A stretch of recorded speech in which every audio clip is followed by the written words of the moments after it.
Members of President Trump's own party are now trying to distance themselves from the president's controversial remarks about a far-right group.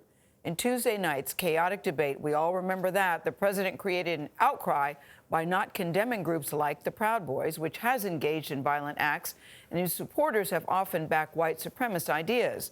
The committee in charge of these debates made it very clear yesterday that the next one will be very different. For one thing, the candidates who interrupt may be cut off. Paula Reid is at the White House with the president's effort to step back from the white supremacy controversy. So, Paula, what is the president's strategy now? Everybody's watching. Everybody is watching. Good morning, Gail. Well, amid this backlash from his own party, last night the president returned to the campaign trail. And at a rally in Minnesota, a state the campaign thinks it could win, the president bragged to adoring supporters about the debate's ratings and his performance, even as some of his top advisors believe that his chaotic debate style was really a missed opportunity to potentially allow his Democratic rival to make a gaffe or commit to policy positions he might eventually come to regret.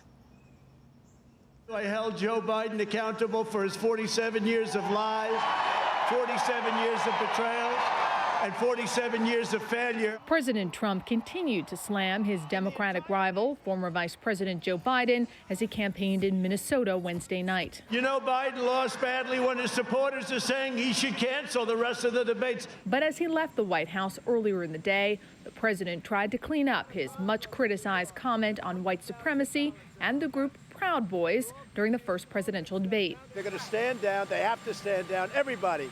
They have to stand, whatever group you're talking about, let law enforcement do the work.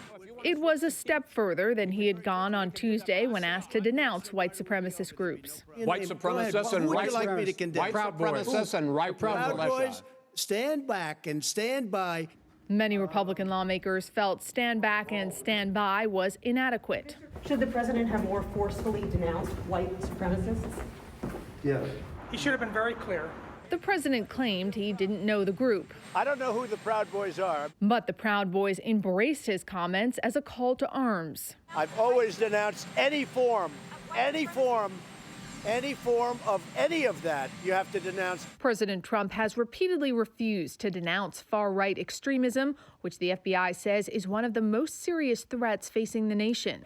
He said this after white supremacist groups descended on Charlottesville in 2017. I think there's blame on both sides. You look at both sides. I think there's blame on both sides. I think it was just a national embarrassment.